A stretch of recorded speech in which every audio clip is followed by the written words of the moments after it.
Hey guys, it's Ants Utah back again.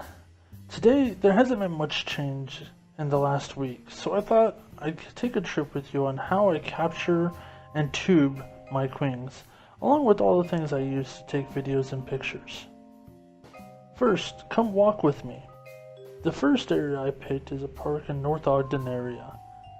I like this area because it's a nice long path that you can walk down and look for queens while they travel to find a new place to make their home colonies.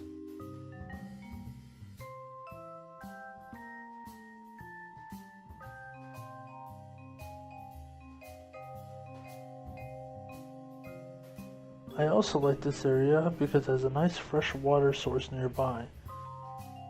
This helps give ants and other animals water which they all need.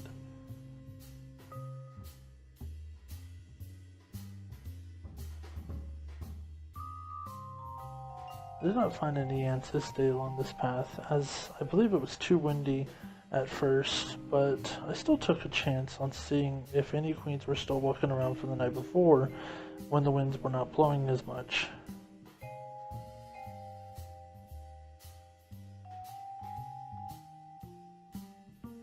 Next I traveled to Weber State, and I walked the grounds there. I love walking around here because there's so much white sidewalk, which really makes things on them stand out.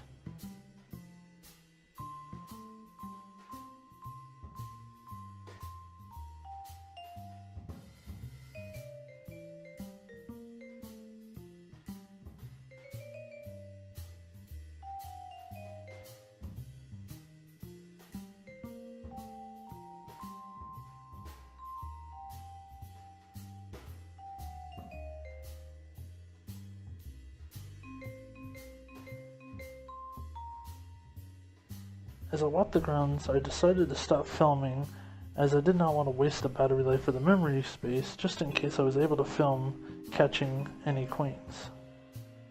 I was lucky enough to find 3 queens on this walk, but I only filmed collecting 1. Here's how I collect them. First, I use a soda bottle blank to hold them and keep them from walking away while I get ready to try to pick them up. I love these things as they are really hard to break. The downside is the lip on the blank does not allow the tube to sit on its side very well, so I can't trick an ant to crawl right on into the tube. Here I placed an index card under the tube and slowly turn the tube until it is on top of the index card. Now I use a postcard because it's thicker and doesn't bend easily.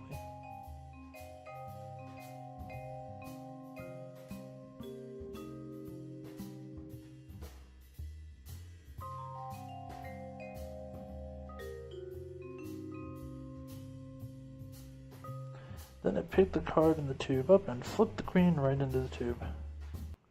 Now when I get home, I have to work on getting queens out of that tube and into their starting chamber. Here's where I filmed transferring the queens 8, 9, and 10 of the Tetramorium species into the new test tube setups. First thing you want to do is make sure you wash your hands and make sure everything you're using is clean. Here you see I have a soda bottle blank with a queen inside, tweezers just in case I need to pull anything out of the tubes, a bottle of water, 3 Ants Canada test tubes, a cotton ball, and a Q-tip. First thing we need to do is fill the Ants Canada test tube with water to this line right here.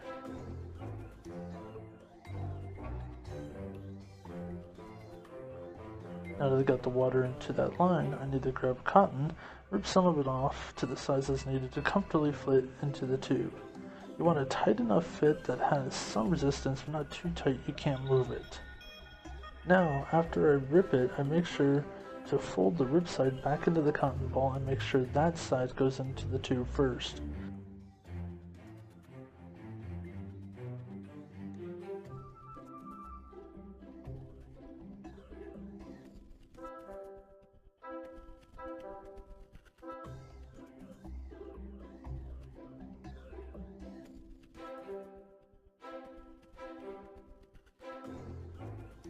I take the Q-tip and push the cotton down and try to make it in a quick push as not to allow an air bubble to appear in the water area.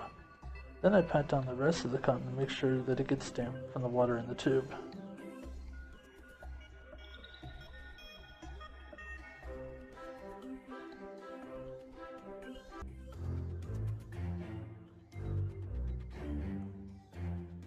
These soda bottle blanks are awesome for transferring queens. So far, all the queens I have cannot climb these plastic tubes. This means all I have to do is hold the tube upright, unscrew the cap, slowly drop the anti-Canada test tube in over the queen, making sure not to pin her with the tube,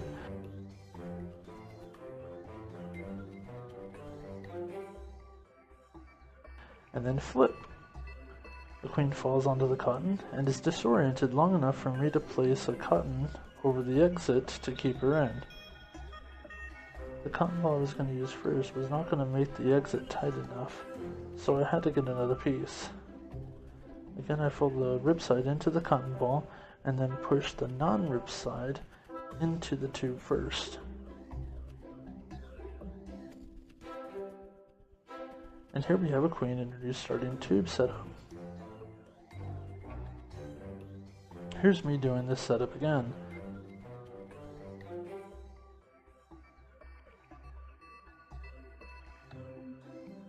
I put the tube in, flip the queen, and there you go, queen 9's in.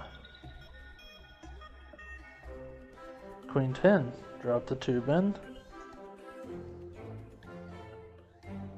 flip,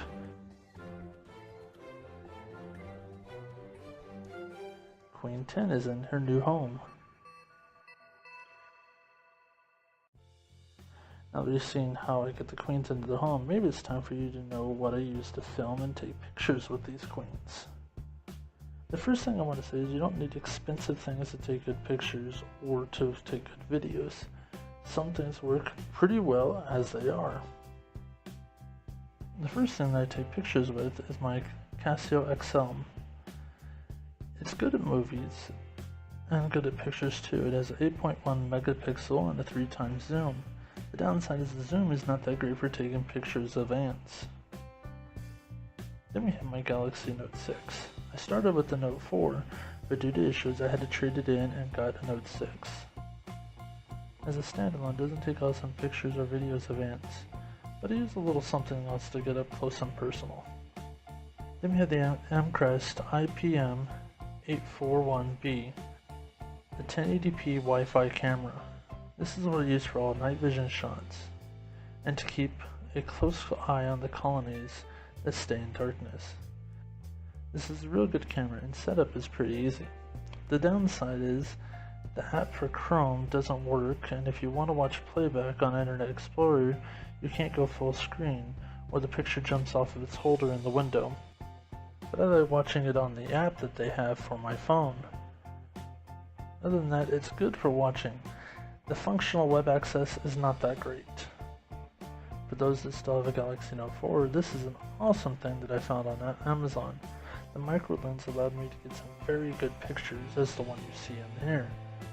It comes with a tripod holder, a tripod, the backing case, a telescopic lens, a fisheye lens, and a very good micro lens.